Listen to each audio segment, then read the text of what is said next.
작품이 안 나와. 저는 오랫동안 변비에 시달렸습니다. 뭔가가 자꾸 떠올라. 똥의 신호가 전혀 없는 게 아니었어요. 이야기하고 싶다. 이런 이야기 재미있겠는데? 나 대작을 만들 것 같아. 큰일이네. 방귀가 아무 데서나 시도 때도 없이 나왔거든요. 왜 이렇게 안 나오냐고. 똥은 싸고 싶은데 왜 난 싸지 못하는 걸까? 왜 난 작품을 만들지 못하는 걸까? 이런 창작의 고민을 똥 이야기로 만들고 싶다는 생각을 했습니다. 부럽다. 똥 싸고 싶어는 똥을 싸지 못하는 주인공과 말하는 똥의 이야기입니다. 그림책 시리즈 1권부터 3권까지. 도서명 똥 싸고 싶어. 저자 순이. 출판사 고래뱃속. 똥 싸고 싶어는 말하는 똥 시리즈 중 첫 책으로 고래뱃속 덕분에 저도 똥을 하나 싸게 되었네요. 오랜 세월 창작의 본능을 억누르고 살아온 나에게 이 책을 바칩니다. 감사합니다. 순이 작가였습니다. 우리는 흔히 남을 배려하고 겸손하고 친절하면 좋은 사람, 이기적이고 본인의 입장부터 챙기면 나쁜 사람이라고 합니다. 그런데 말입니다. 과연 이타적인 것이 도덕적인 것일까요? 대체 나르시시즘은 왜 부도덕적인 것처럼 여겨지는 걸까요? 자, 여기 나르시시즘에 대한 우리의 편견에 반기를 드는 프랑스한 철학자가 있습니다. 세상의 기대를 단호하게 거절하는 자기의 수업, 궁금하지 않나요? 지금 만나보시죠. 우리는 흔히 나르시시스트라고 하면 긍정적인 측면보다는 되게 부정적인 측면을 바라보곤 합니다. 하지만 이 책의 저자는 나르시시즘의 어원인 그리스 신화의 인물 나르시스에 대한 해석부터 다르게 보고 있어요.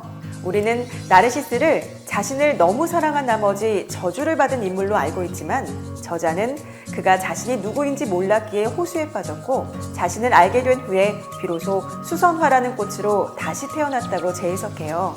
즉, 교만하고 이기적인 사람이 아니라 자신을 제대로 알고 사랑할 줄 아는 사람이라는 거죠. 이 책은 이렇게 우리가 갖고 있던 선입견을 깨며 우리에게 남들에게 예의를 지키듯 자신을 대접하는 것이 가장 중요하다고 말합니다. 나를 먼저 사랑하면 타인과 진정한 관계를 맺을 수 있다는 것이죠. 그래서 철학, 예술, 역사 등 다양한 시각에서 자기애를 재해석하고 스스로에 대한 긍지와 사랑을 무기 삼아 살아가는 방법을 알려주고 있는데요.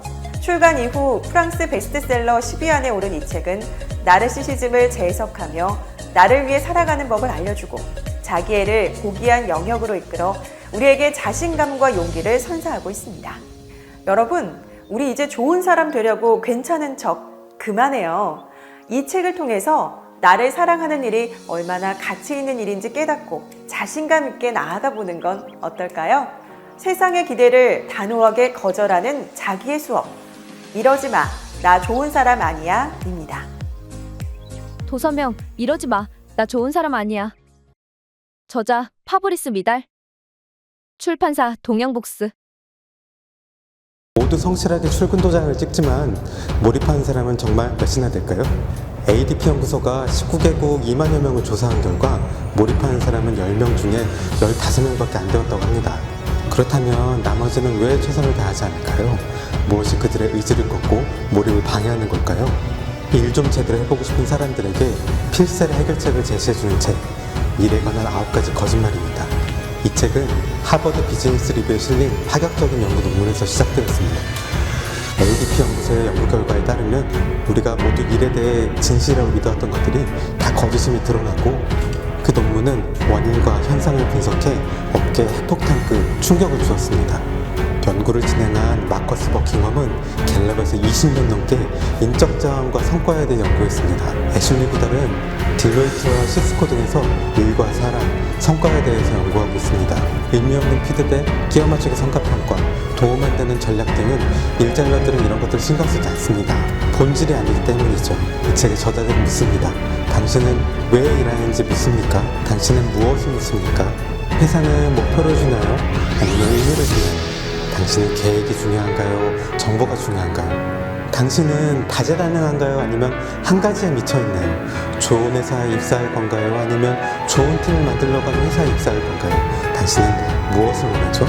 이 책은 매력적인 스토리와 방대한 조사 분석으로 현실 조직에서 우리에게 벌어지고 있는 업무, 성과, 팀워크와 관련된 오류와 거짓말들은 아주 샅샅이 복근입니다. 일에 관한 9가지 거짓말. 도서명 일에 관한 9가지 거짓말.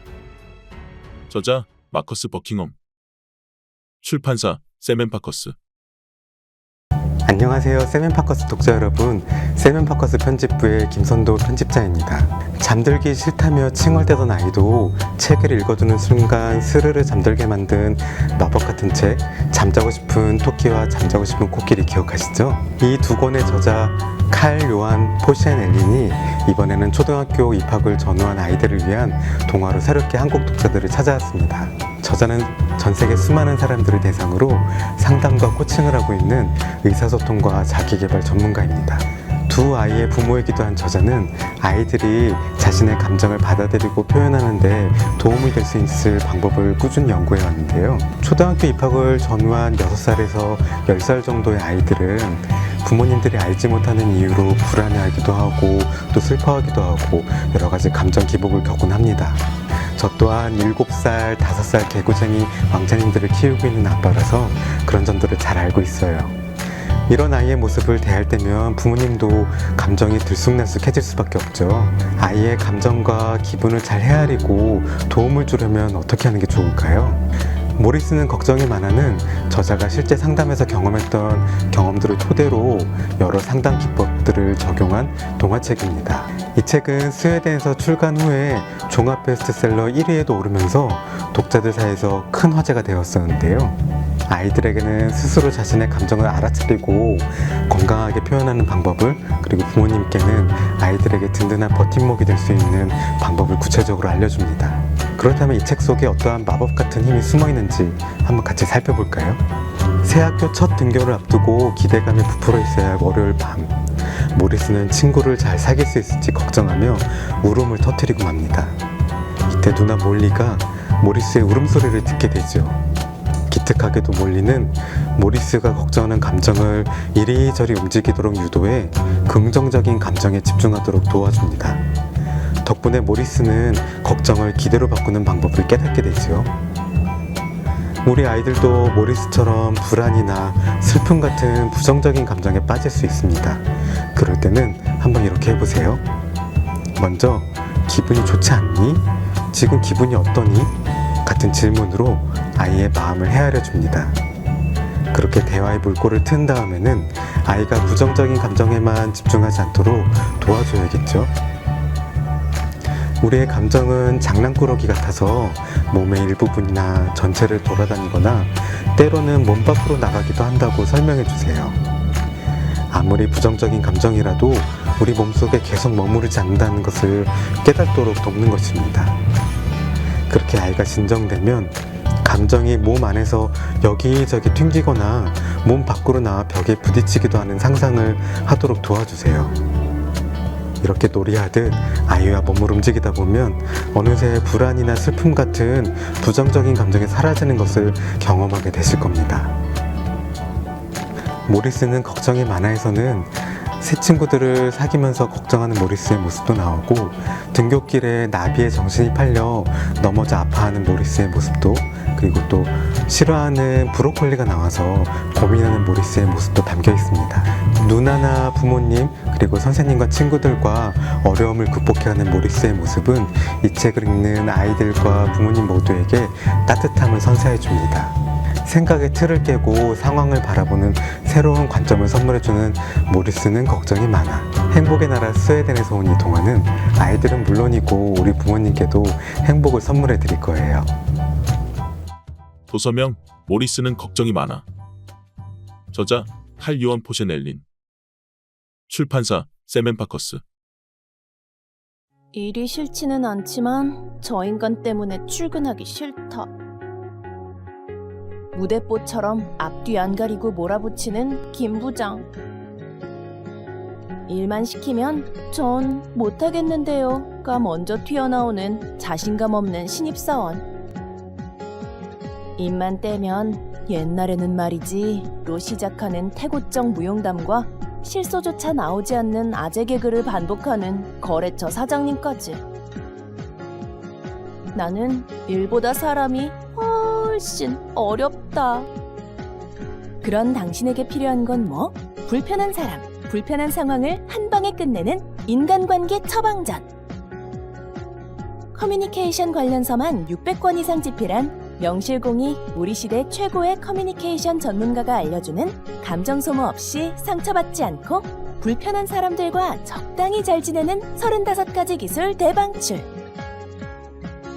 독단적이고 강압적인 상사를 대하는 법의 포인트는 상식이 통한다고 생각해서는 안 된다는 것. 무조건 같은 편임을 어필하세요. 무조건 칭찬하자. 비전을 공유하자. 실수했을 때 기회를 주세요. 라고 말하자. 수동적이며 자기 긍정감이 낮은 부하 직원은 사소한 일로도 좌절하고 상처받기 쉽습니다. 상사로서의 리더십을 보여줄 수 있는 기회로 활용하세요. 상처받기 쉬운 후배에게 효과적인 말. 부하 직원의 큰형님, 큰누님이 되자. 익숙해지면 실수는 사라진다고 다독이자. 손글씨 커뮤니케이션을 활용한다. 끝없이 말을 이어가는 거래처 사장님의 말을 끊으려면 순간의 틈을 파고드는 것이 포인트. 그만하라는 암묵적 신호를 보내는 기술을 연마하세요. 그래도 멈추지 않는다면 비장의 한마디, 앗! 외쳐보세요. 장황하게 말을 늘어놓는 사람의 말 끊기. 순간의 틈을 파고들어서 그럼 이제 그만. 다음에 더 자세히 듣겠습니다. 시계를 보면서 앗! 불편한 사람과 적당히 지내는 기술로 불필요한 감정과 에너지를 소모하는 일은 이제 그만. 불편한 사람과 상황에 대처하는 35가지 커뮤니케이션 기술. 불편한 사람과 적당히 잘 지내는 방법. 도서명 불편한 사람과 적당히 잘 지내는 방법. 저자 사이토 다카시. 출판사 비싱크. 네, 안녕하십니까. 저는 김응빈이라고 합니다. 저는 자칭 미생물 변호사입니다. 저는 보통 사람들한테 제 직업이나 하는 일 얘기할 때 미생물 대변인 또는 미생물 변호사라고 말을 하곤 합니다. 그런 이유는 이 미생물이 동물, 식물처럼 눈에 잘 보이지가 않다 보니까 진짜 없어 보여요. 말 그대로 없어 보이고 업신여김을 당해요. 그래서 오해를 많이 받아요. 그래서 제가 나름 이 오해를 좀 풀어야겠다. 이것은 미생물뿐 아니고 오히려 우리 인간을 위해서도 중요하기 때문에 저는 그런 의미에서 미생물 대변인이라고 얘기를 하고 있습니다. 미생물 학자는 어떤 일을 하나요? 일단 안 보이는 미생물을 관찰해야겠죠. 그리고 그들이 어떤 일을 하는지 그 기능을 밝혀내겠죠. 그러니까 그들이 하는 일에는 여러 가지가 있어요. 그러니까 크게 말씀드려서 사람들이 가장 그 미생물 하면 떠오르는 게 질병이거든요. 병원 미생물학. 질병의 원인을 밝히고 어떻게 하면 그들을 우리가 통제할 수 있을까 연구를 하겠죠. 그 반대쪽에서 예를 들어서 식품 미생물학. 이거는 또 어떻게 해서 이 미생물을 활용을 해서 맛있는 음식을 만들까. 요즘 또 한참 각광을 받고 있는 유산균을 비롯한 이런 그 프로바이오틱스. 그럼 그건 또 우리가 유익균을 또 어떻게 우리가 개발할까? 다양하잖아요. 심지어 저 북극 남극에서 아주 추운 데 사는 미생물에서는 그들의 효소를 이용을 해서 우리가 세제에 집어넣기도 하거든요. 찬물에 빨래가 잘 되게. 쓰레기를 잘 분해하는 미생물. 요즘 미세 플라스틱이 아주 문제가 되는데 플라스틱은 참 분해가 잘 안 되거든요. 그럼에도 불구하고 플라스틱을 분해할 수 있는 미생물들이 일부 있어요. 그래서 그런 미생물들을 또 잘 개량을 해서 이 환경 정화에 하려는 분야들 너무너무 다양을 해서 이 정도 말씀드리겠습니다. 미생물에게서 어울려 사는 법을 배운다를 쓰게 된 이유는? 어울려라는 단어가 저 제목의 사실 핵심이거든요. 요즘에 이제 우리가 혼밥, 혼자 이런 게 하나의 뭐 유행처럼 됐어요. 예.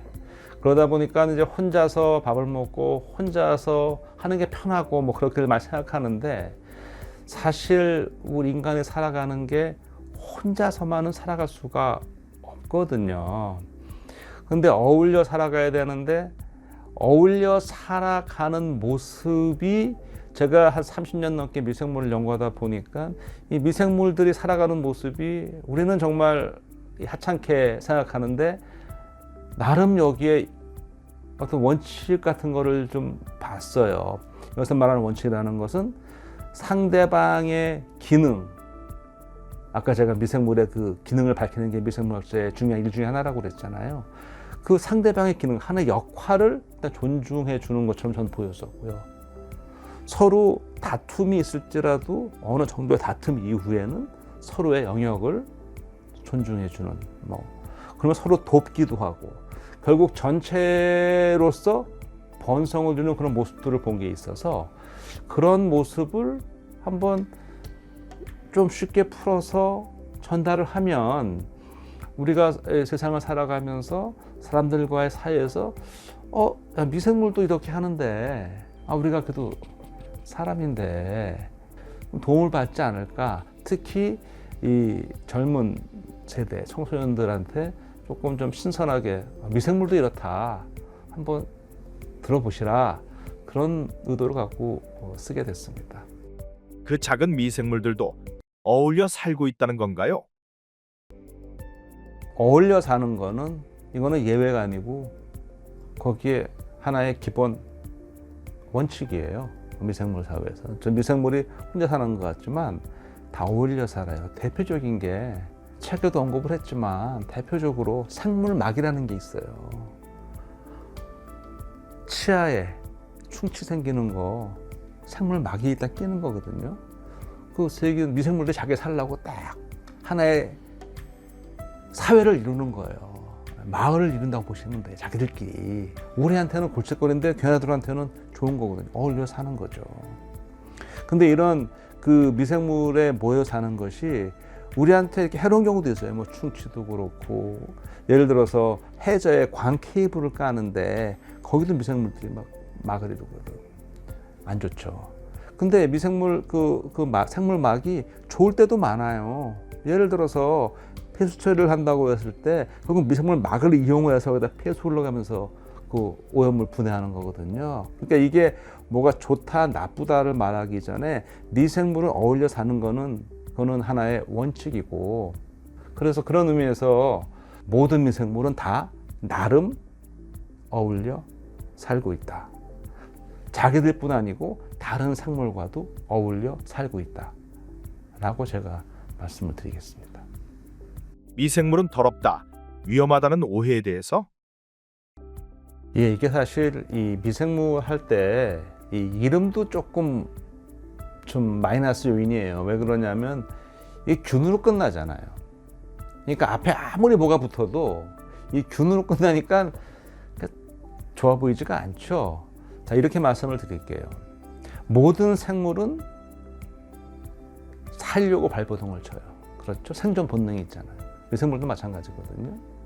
그러면 이 미생물들이 사는데, 예를 들어 우리 몸 안에 들어와서 잘못된 장소에서 얘네가 많이 자라버리면, 성장을 해버리면 우리한테 감염이거든요. 그렇죠. 걔네는 성장인데. 그러니까 이 미생물이 병원균이라는 생각은 일단 왜 드냐면은, 일단 이 사람들한테 널리 알려진 것이 주로 병원균이 많이 알려져 있어요. 실제로 미생물학이라는 학문 자체도 출발이 되는 게 병원균과의 싸움에서 출발이 됐거든요. 계속 그걸 어떻게 우리가 치료하느냐.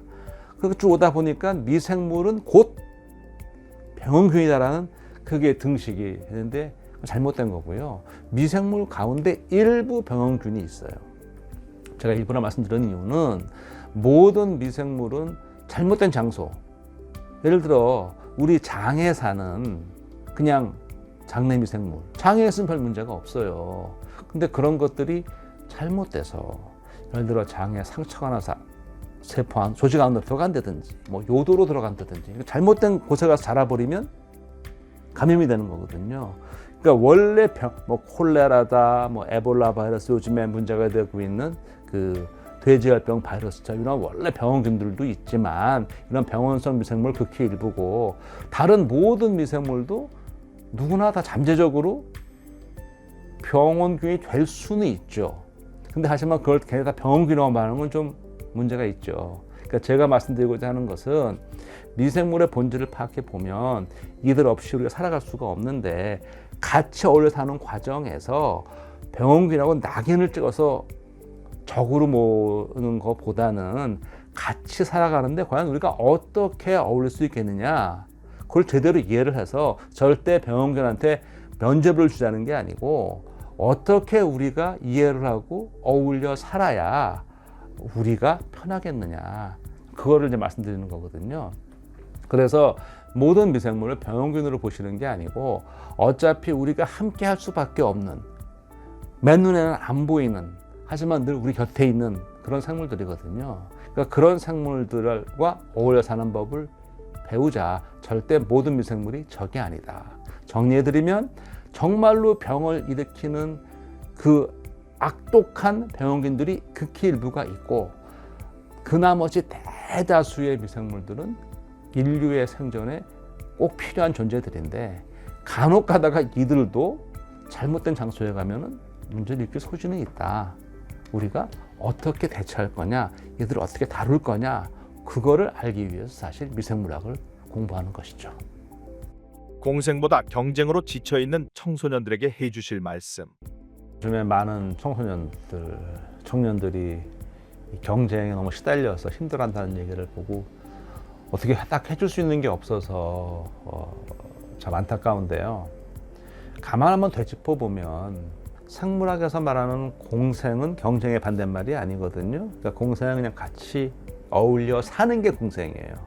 어울려 살다 보면 뭐 친하게 서로 화목하고 도울 때도 있지만 의견 충돌하면서 싸울 때도 있고 경쟁할 수밖에 없는 거죠. 그러니까 경쟁이 나쁘다 하지 말자가 아니에요.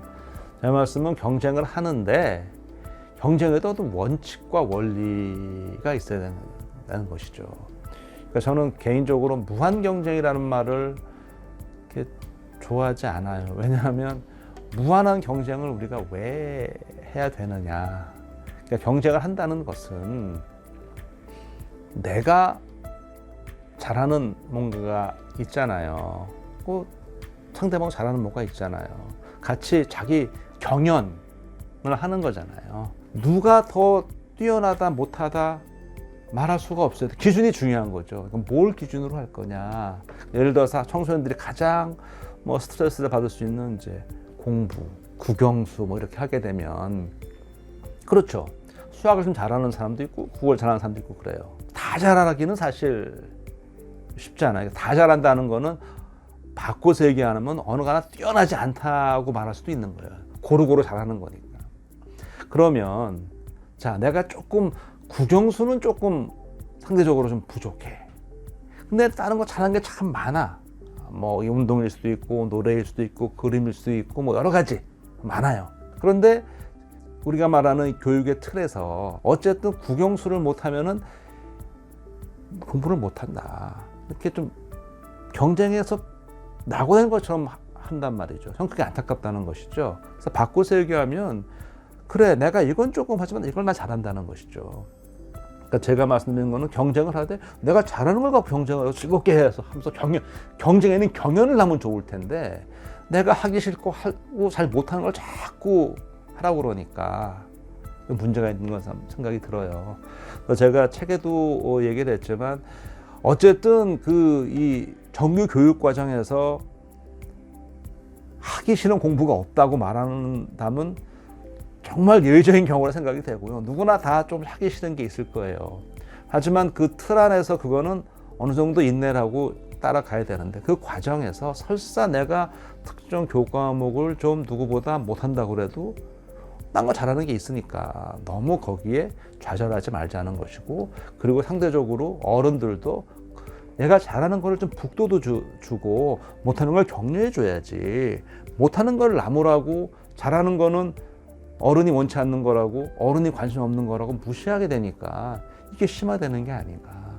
그래서 핵심은 다정다감한 사람이 돼서 상대방하고 대화를 할 때는 이 친구가 뭐를 잘하는지를 먼저 파악을 했을 때 잘하는 거는 잘한다고 해주고 좀 부족한 게 있으면 그거는 격려를 해주면서 그렇게 얘기해 줘야 되는데 요즘에는 그게 좀 반대로 가는 경향이 있어서 제가 말씀드리고 싶은 거는 경쟁보다는 우리가 경연을 하는 다정다감한 사람이 한번 우리가 돼야 되지 않겠느냐라고 책의 말미에다가 그렇게 언급을 해놨습니다.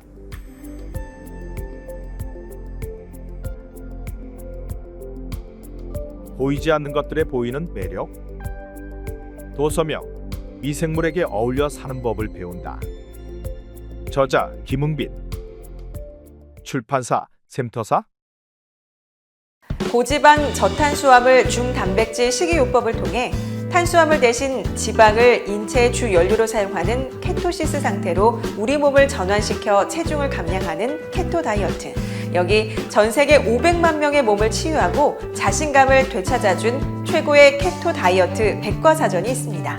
케토제닉 다이어트의 모든 방식을 망라한 완벽한 치유 프로그램, 이제부터 함께 만나볼까요? 할리우드와 실리콘밸리에서 시작돼 지금 전 세계에서 폭발적 인기를 얻고 있는 케토 다이어트. 케토 다이어트는 엄청난 체중 감량 효과를 불러오지만 지방 섭취량이 많다는 점에서 여전히 불안감을 느끼는 이들이 많았습니다. 그래서 저자인 영양학자 리엔 보겔은 엄격하게 탄수화물을 제한하는 기존 방식과 더불어 개인의 건강 상태와 식습관에 따라 탄수화물을 적절히 허용하는 유연한 케토 접근법으로 케토제닉 다이어트를 하며 한계에 부딪혔던 이들에게 돌파구를 제공하며 이 분야의 슈퍼스타가 됐습니다.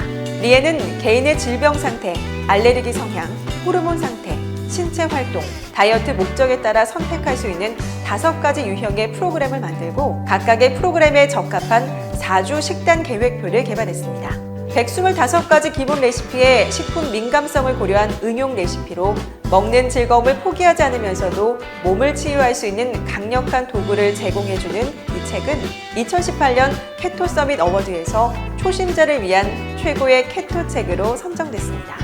좋은 음식, 나쁜 음식, 그리고 최악의 음식을 한눈에 케토 초심자부터 본격 케토인까지 건강한 식생활을 위한 모든 정보, 아마존 건강 1위에 빛나는 장기 베스트셀러 케토 다이어트. 이제 우리도 케토 다이어트로 건강한 라이프 스타일을 시작해보는 건 어떨까요? 지방을 태우는 식사법, 케토 다이어트입니다. 도서명 케토 다이어트. 저자 리엔 보겔. 출판사 라이팅하우스. 척추 전문 프로파일러의 3분 허리 건강. 디스크가 생길 위험이 높은 사람. 안녕하세요. 척추 전문 프로파일러 이창욱입니다. 많이 앉아 계시는 분들한테 허리 디스크라든지 허리 통증이 제일 많이 발생합니다. 잘못된 자세가 디스크에 안 좋은 이유. 척추의 제일 아래 부분에서 부하가 제일 많이 오는 부분인데요. 이제 그쪽에 디스크 압력이 제일 많이 받고 특히 서 있거나 누웠을 때보다 앉았을 때는 디스크의 압력이 제일 많이 가해지는 자세입니다. 근데 그 자세가 좀 삐뚤어지면 디스크에 더 많은 압력이 가해지겠죠. 그리고 디스크는 특이한 게 혈관이 없습니다. 그래서 자체적으로 영양 공급을 받을 수가 없어요. 디스크가 건강하게 하는 방법은 척추를 움직여주는 건데요. 근데 척추는 앉아있을 때 골반과 같이 움직임이 일어나는데요. 그 부분이 바로 이제 천장관절이라고 해서 이 뒤쪽, 여러분들도 한번 만져보시면 이 뒤쪽에 양쪽에 튀어나와 있는 부분이 있습니다. 여기가 바로 이 골반과 척추 제일 아래 부분인 꼬리뼈가 만나는 부분입니다. 청골이라고도 하는데요. 그래서 그 부분이 잘 고정이 되기 때문에 디스크의 특히나 이제 제일 밑에 있는 부분, 우리가 알고 있는 허리 4번, 5번하고 척추 1번, 그 부분에 디스크가 제일 많이 오는데요. 디스크에 대해 잘못 알려진 상식. 근데 여러분이 잘 알고 계셔야 될 게 뭐냐면 디스크가 건강하다면 숙인다고 해서 절대 디스크가 오지 않습니다. 디스크가 바깥으로 튀어나오지 않는 거죠. 그래서 똑바른 자세로 앉아있는 것이 중요하고, 그리고 고정된 자세를 될 수 있으면 좀 피하는 게 좋은데요. 한 40분에서 50분 정도 앉아 계시고 한 3분 정도만 운동을 하신다면 건강한 디스크가 될 수 있을 것입니다.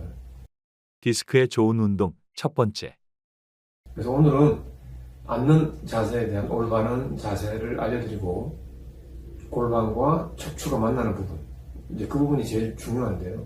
그 부분의 움직임을 만들어주는 운동을 한 가지만 우선 먼저 알려드리겠습니다. 앉아 계실 때는 항상 우리가 쩍벌이라고 하는데 이렇게 다리를 벌리고 있다든지, 특히 남자분들이 많이 벌리고 있지 않습니까? 이렇게 하면 이 뒤쪽에 있는 우리가 아까 제가 말씀드린 천장관절이 많이 굽게 됩니다. 그래서 그 다리를 될 수 있으면 많이 벌리지 마시고, 이 다리는 어깨 너비만큼만 벌리시면 됩니다. 이렇게 벌리시고요. 그리고 옆에서 봤을 때 이 다리 무릎의 높이는 골반보다 약간 낮아야 됩니다. 디스크에 좋지 않은 자세와 이유. 특히 여자분들이 잘 하시는 양쪽 다리를 올려준다든지 한쪽 다리를 이렇게 위로 올려준다든지 하는 자세는 허리 뒤쪽에 있는 그 천장관절이라고 하는 제일 움직임이 많아야 될 부분을 고정시키는 자세, 스트레스를 많이 주는 자세입니다. 그래서 그런 자세를 하시면 안 되고요. 허리를 이렇게 꼿꼿이 세우는 이 자세가 좋다고 생각하실 겁니다. 이런 자세를 하게 되면 자세는 좋아 보이지만 이 안에 들어가 있는 척추는 상당히 많이 굳어지는 거죠. 움직임이 더 없어지는 겁니다. 그래서 척추와 척추 사이에 있는 디스크에 영양 공급이 안 되고 디스크는 더 병이 될 것입니다. 디스크 안에는 물이 많이 들어있어요. 무기질이라든지 여러 가지 그 섬유질, 이런 어떤 영양 성분이 들어있는데, 그 영양 성분이 들어가지 않아서 딱딱해지면, 제가 기침을 할 때, 아니면 잠깐 허리를 돌릴 때, 아니면 물건을 살짝 들 때, 이럴 때 이제 디스크가 찢어져서 안에 있는 소액이 나오는 거죠. 디스크가 건강하다면 제가 10번, 20번 물건을 들고 숙이고 기침을 해도 절대 디스크는 찢어지지 않을 겁니다. 디스크에 좋은 운동 두 번째.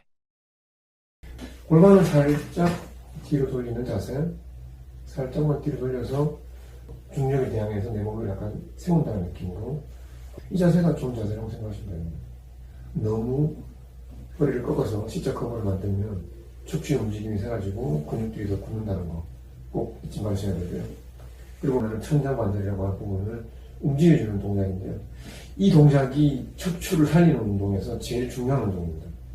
골반 양쪽에 튀어나와 있는 부분을 잡으시고, 배꼽 밑에 있는 단전이라고 하는 부분이 있죠. 그 부분, 배꼽 밑에 있는 부분을 살짝 뒤로 당긴다는 느낌으로 골반을 당겨주시면 됩니다. 골반을 돌려주시는 거죠. 이렇게 하나, 둘, 10번 정도, 셋, 넷, 다섯, 여섯, 일곱, 여덟, 아홉, 열. 이때 이제 주의하셔야 될 것이 배꼽 아래 부분을 살짝 뒤로 당기는 겁니다. 그러면 골반이 뒤로 돌아가고요.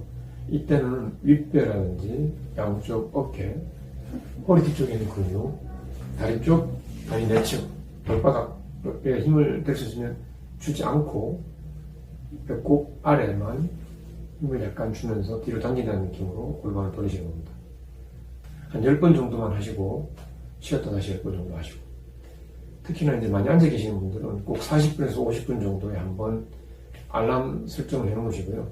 알람이 울리게 되면 3분 정도 이 골반을 돌리는 운동을 3분 정도만 하시면 됩니다. 계속 하지 마시고 3분 정도만 하시면 디스크가 건강해지고 절대 디스크가 찢어져서 튀어나오는 일이 없으실 겁니다. 꼭 명심하시고, 이제까지 당신은 허리 디스크가 아니다 저자 이창욱이었습니다. 네, 다음에 또 뵙겠습니다. 도서명 당신은 허리 디스크가 아니다. 저자 이창욱. 출판사 세멘파커스. 소프트웨어 개발 엔지니어이자 결혼 3년차 직장인 제드. 어느 날 그는 동네 축구 경기장에서 부의 기회라고 적힌 상순의 노트를 주었습니다. 제드는 상순을 만나 노트 속 메모에 대해 묻기 시작하는데요. 상순은 누구일까요? 그리고 이들의 만남은 제드에게 어떤 변화를 가져올까요? 자본주의와 돈에 대해 잘 모르는 우리에게 돈의 실체와 역사를 말하는 머니 스타디움. 함께 만나볼까요? 제드는 아무것도 모른 채 축구 경기에 뛰어든 선수처럼 친구 말만 믿고 목돈과 대출한 돈을 바이오 주식에 투자합니다. 결국 큰 손해를 받고 행복했던 가정도 위기에 처하죠. 이렇게 이 책은 부자가 되고 싶은 생각과 욕망이 넘치면서도 돈에 대해 배운 적도 진지하게 공부해 본 적도 없는 수많은 제드에게 말을 건넵니다. 책의 저자 또한 제드처럼 금융 문맹자였고 같이 실패를 경험하며 자신과 같은 이들을 위해 이 책을 써내려갔는데요. 어려운 경제 용어나 이해하기 힘든 원리를 설명하지 않고 돈을 알고 싶고 벌고 싶고 돈 때문에 고통스러운 삶을 살고 싶지 않은 이들을 위해 돈에 관한 역사와 지식을 알려줍니다. 돈이 왜 생겨났으며 역사 속 전쟁은 어떻게 돈을 탄생시키는지, 경제 호황과 불황은 왜 계속되며 투자와 투기는 어떻게 다른지 등 축구 경기장에 있는 모든 것을 비유하며 설명하고 있는데요. 이렇게 누구나 알기 쉽게 비유를 통해 설명함으로써 다가오는 부의 기회를 놓치지 않게 돕고 있습니다. 돈의 실체와 역사를 통해 부의 기회를 우리에게 선보이는 머니 스타디움. 과연 우리는 머니 스타디움에서 어떤 것을 배우고 또 선택할 수 있을까요? 소설로 읽는 돈의 역사, 부의 기회, 머니 스타디움입니다. 도서명 머니 스타디움. 저자 이제득. 출판사 끌리는 책. 혼자 있는 시간이 필요하고 빛과 소리, 냄새에 예민하며 군중 속에 있으면 녹초가 되고 마는 매우 민감한 사람들이 있습니다. 그들은 여럿보다는 1대1로 교류하는 걸 좋아하고 도시보다는 자연에서 편안함을 느낍니다. 다정함을 원하면서도 친밀함 때문에 숨막힐까 두려워 기꺼이 자발적 고립을 선택하죠. 그런데 이런 민감한 사람들 중에서도 몇 걸음 더 나아간 이들이 있습니다. 바로 초민감자라고 불리는 사람들인데요. 이들은 지나친 공감 능력 때문에 타인의 고통을 마치 자신의 것처럼 느낍니다. UCLA 의과대학의 정신과 전문의 주디스 올로프는 이들을 엠패스, 즉 초민감자라고 명명했습니다. 당신 주변에 누군가가 떠오르나요? 혹시 당신의 이야기인가요? 남다른 공감력과 통찰력으로 세상을 풍요롭고 다층적으로 인식할 수 있는 섬세한 정신의 소유자, 초민감자. 지금부터 함께 만나볼까요? 보통의 사람들은 타인의 기쁨과 슬픔에 교감합니다. 하지만 초민감자는 교감의 정도를 훨씬 뛰어넘어 타인의 감정뿐 아니라 에너지와 신체 증상까지 고스란히 받아들이는 사람을 말하죠. 이들의 신경계는 극도로 예민하고 외부 자극을 차단하는 필터가 없습니다.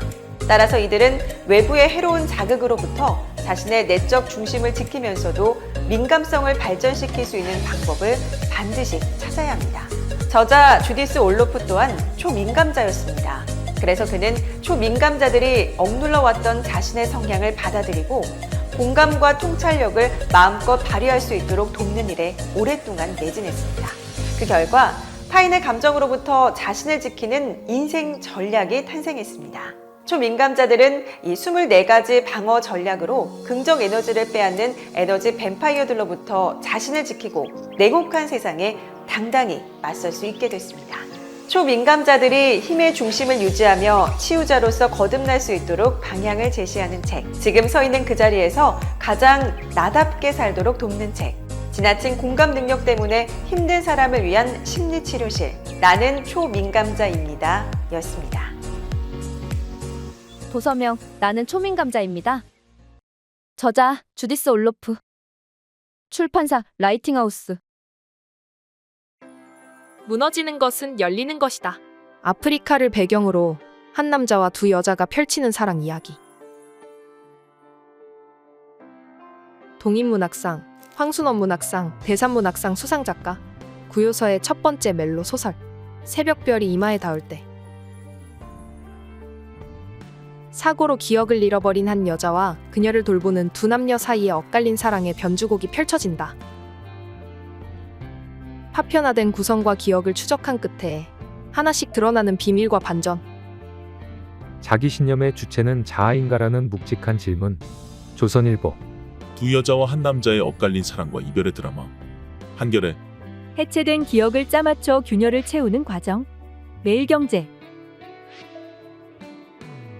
소망이라는 것, 사랑이라는 것, 그리고 진심이라는 것이 갑자기 알 수 없고 믿을 수 없는 게 되었어.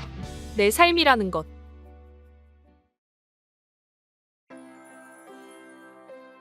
순정과 격정 사이를 넘나들며 느리지만 긴장된 선율. 멜로의 틀에서 연주되는 삶의 비극성. 신념을 향한 무조건적 믿음을 돌아보고 비극에 대한 탐구를 다시 시작한다. 사랑을 지키기 위해 처음이자 마지막으로 외치는 간절한 기도. 도서명, 새벽별이 이마에 닿을 때. 저자, 구요서. 출판사, 해냄 출판사.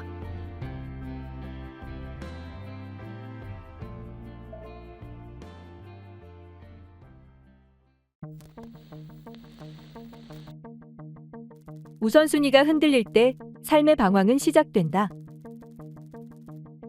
무엇을 버리고 무엇을 지킬 것인가? 인류 최고의 자기계발서 탈무드에서 나만의 인생 무게중심을 찾는다. 마크 주커버그, 레리 페이지, 빌 게이츠, 스티븐 스필버그. 그들의 성공과 인생에는 탈무드가 함께했다. 탁월함은 그것을 뒤쫓는 사람으로부터는 도망가지만 그것으로부터 멀어지려는 사람은 따른다. 에루빈. 탈무드는 부에 대한 나의 생각을 근본적으로 바꾸었고 나의 삶도 변화시켰다. 존 데이빗 록펠러. 공병호 박사가 현대적으로 재해석한 인류 최고의 자기계발서 탈무드. 숨가쁘게 변하는 세상 속에서도 성공과 행복을 위한 변하지 않는 지혜들. 도서명 공병호, 탈무드에서 인생을 만나다. 저자 공병호. 출판사 해냄 출판사.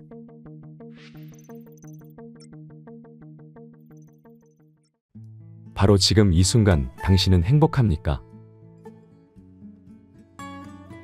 살아있음을 느껴본 적은 언제였습니까?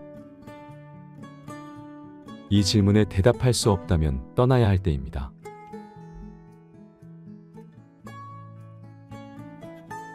돈이 없어서, 시간이 없어서, 그깟 여행 돌아오고 나면 다 똑같지 않을까? 하지만 여행을 떠나는 과정 자체가 기쁨이며 한 번의 여행이 삶을 뿌리째 흔들어 버리기도 합니다. 가장 중요한 것들은 바로 길 위에 있었다. 철학가 프리드리히 니체. 누구나 한 번쯤은 자신만의 길을 나서야 합니다.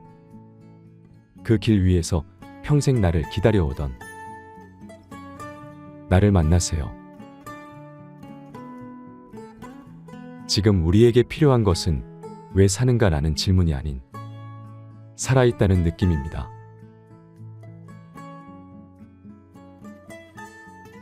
도서명 여행하는 인간 호모 바이에이터. 저자 문요한. 출판사 해냄 출판사.